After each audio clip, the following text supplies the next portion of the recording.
ghirlanda di fiori.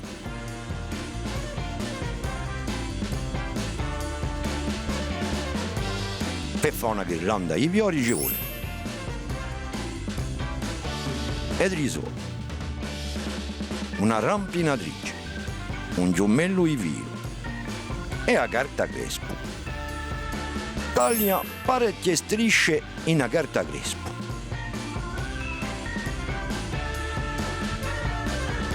Ci vuole strisce abbastanza larghe.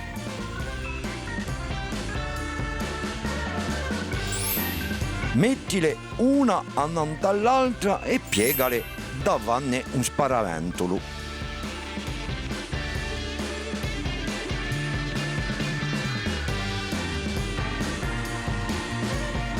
Metti un rampino ui in mezzo. Taglia i scorni d'ogni capo di un sparavento. Sdoppia ogni foglio di un sparaventolo da fa un fioraccione.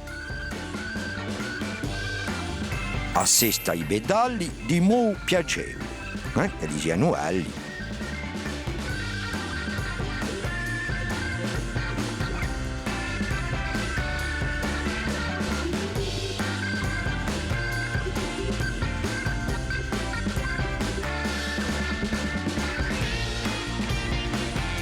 Fa un altro fiore con un foglio di carta crespo di un altro colore.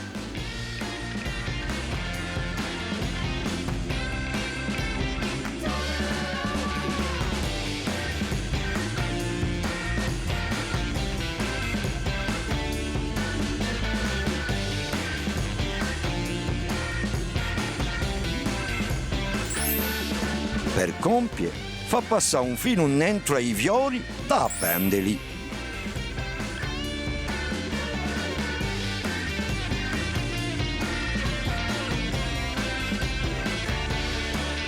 Hai capito? E se t'hai capito allora va a toccare a te.